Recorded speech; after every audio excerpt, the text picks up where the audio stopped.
Hey guys, how's it going? It's Andy from Magooinvesting. Happy Wednesday.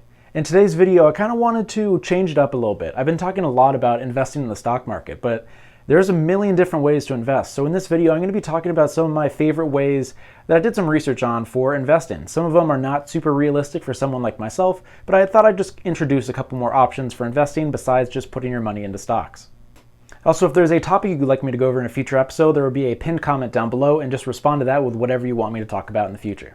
So at this point, I've been making videos on this channel for about a year and a half, and it's pretty much exclusively been about investing in the stock market. And today I wanted to talk about some of my most interesting ways to invest besides that. And the first one I wanted to talk about is investing in sports memorabilia. Investing in sports cards is probably my favorite and most interesting topic I wanted to discuss in this video. Growing up in the Bay Area, I was a diehard A's fan and just a baseball fan in general. I remember sitting on my floor in my living room just going through all the different cards I had. At the beginning of each baseball season, I would rearrange all of the binders I had, sort them by last name, by team, and I just had a really good time doing that. So as I was listening to a Gary Vee podcast, and don't worry, I'm not going to be preaching the idea of, just working yourself to death and having no friends, but he was talking about the idea of investing in sports cards for the future, and he had a really interesting discussion with one of the experts in that field. So like a stock that you would buy, these sports cards vary in price over time, and it has a lot to do with how the player is performing during these times. So for a stock, when you're looking to see financial success, especially with earnings, when you're buying a sports card, you're pretty much investing in an athlete, and the better they do, the more valuable the card is going to be in the future. Probably the most famous baseball card out there is the 1911 Honus Wagner card that sold for $3 million back in 2013. But to get started investing in sports cards, you really don't need that much money. It's similar to how investing in the stock market has become very accessible. Now you can buy single shares of specific companies you want to own, and now you can buy single baseball cards of whatever player you want to own. But I will say investing in sports cards is kind of like investing in speculative stocks, and it has a lot to do with how you think the person's going to be performing in the future and less about how the overall stability of the player. There's very different tactics you can go. You can go with vintage cards for players that have already played their entire career out, or you can go with the riskier approach and buy players that are still going today. And so depending on which route you want to go, buying the vintage cards are kind of like buying the blue chips of the sports memorabilia world, and then buying the players that are still going right now is kind of like buying a speculative stock. The reason I would compare players that are still going right now to speculative stocks is the fact that there are so many different variables that could affect the overall value of the card that you own. It could be, maybe they have a scandal, they retire early, they have a massive injury, and they don't play the same when they return. There's so many different factors that can negatively impact their career that it's possible that the card you own could pretty much go down to $0 in value. While this is a really fun way to think about investing, I had a really tough time finding what the average return on investing in a baseball card would be, because there's so many different variables that impact how it works. And so I saw articles talking about how you can make double the amount of returns that you would with the stock market, but in my mind that seems like it's only something that an expert could do. So if I was going to start investing in sports memorabilia right now, I would pick a player on my favorite team that I think is going to have a long and successful career. So for the Oakland A's, I'm going to pick third baseman Matt Chapman. So I could go to a place like eBay, search up Matt Chapman rookie card. And from what I could see, it's trading for around $30 right now. And so this is something where I could invest $30 right now. Maybe he leaves my Oakland A's, goes to the Yankees, and it increases in value. And so my $30 can turn into $50 really quick. But say, he retires early, he's had enough, he wants to spend more time with his family and retires, that $30 investment could go to zero. So now let's talk about the pros and cons for investing in something like sports cards. And the main pro is for someone that is really well in tune with sports and how cards are trading, you can make a lot of money. For someone like myself that has poured so many hours into watching and learning about sports, it seems like a great way for me to make some extra money on the side. But for people that don't really know how the value of the cards fluctuates over time, there is definitely a learning curve, pretty much like any type of investing. Also, from every article I've seen, the value of these cards usually declines in value significantly during times of economic turmoil. So if you think that we're going to be seeing a recession in the future, this could be a fantastic buying opportunity in addition to buying stocks. Now let's talk about some of the cons. And while I talked about the positives about being able to buy just a single card of a player, it's also kind of a con. It's very easy to go into your whatever trading platform you're using and just buy 1,000 shares of a company because it's all online. It's much more difficult to buy 1,000 copies of whatever card you want, because most likely you're not going to be able to buy them in bulk. You're going to have to buy them from many different vendors to get the number and quantity that you want. Also, there's just incredible risks for investing in this type of area. For stocks, you have the SEC to make sure that the companies that you're investing in are playing nice and going by the rules. For investing in a player, pretty much, you're investing in their character. And if they have some sort of scandal, they retire early, or they get hurt, the value of your card is going to go to zero. And so with stocks, you have a lot more protection than you would with investing in a specific player.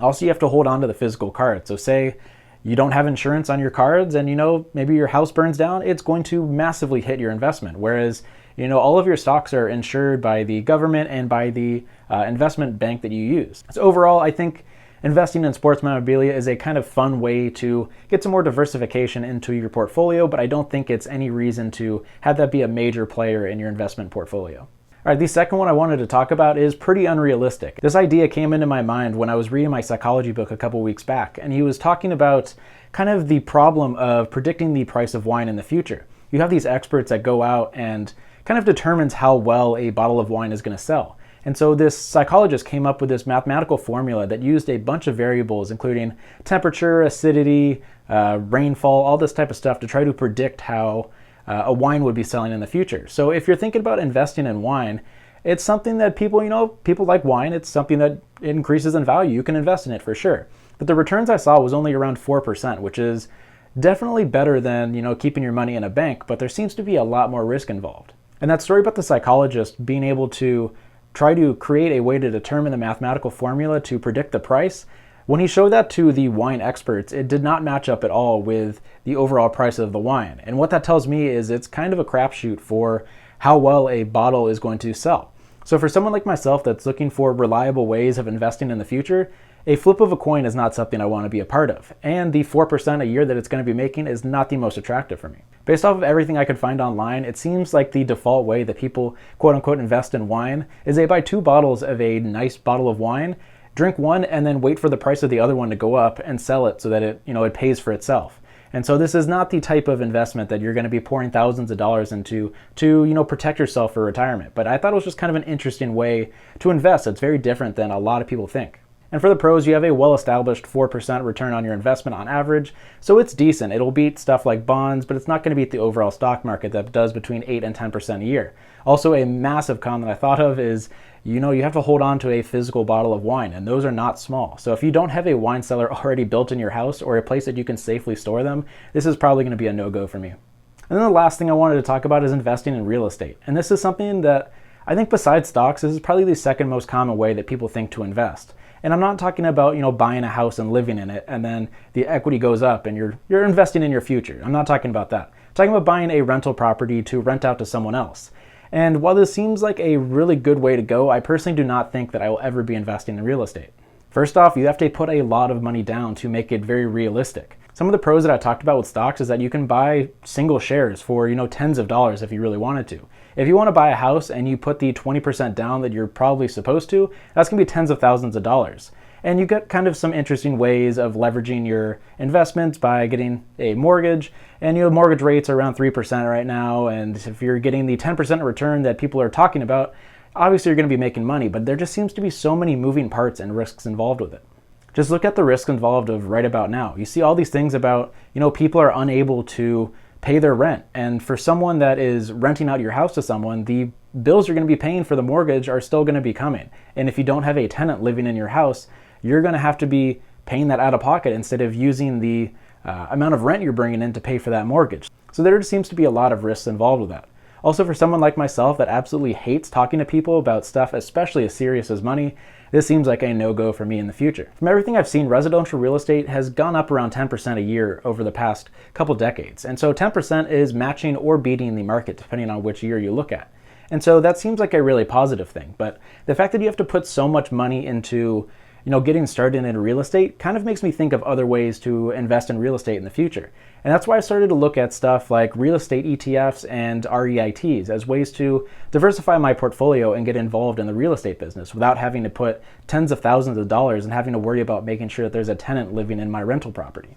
And so overall, the point of this video was just to show that there's so many different ways to invest. It's not just about the stock market.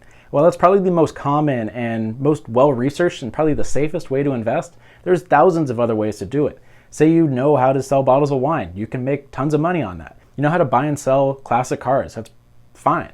But there's just so much more that goes into those processes, in my opinion, than doing research on a company with all this information that's widely available. Some of the benefits for investing in stocks is they have to publish their financials every quarter. So you get a really in-depth look at how things are going. Whereas if you, say, buy a sports card for a player that you love, you don't know what's going on behind the scenes. You can see the on-field performance, but you don't really know what's happening when the cameras aren't on. So there's a lot more risk involved with that. But doing research for this video has kind of opened my eyes to all of the different options that are out there. While I'm definitely going to be heavy in stocks for probably the next couple decades, I'm kind of toying with the idea of putting, $500 down on sports memorabilia. Stuff, probably the vintage stuff that will go up in value a little bit, but isn't going to be as high of a risk as something like investing in a current player.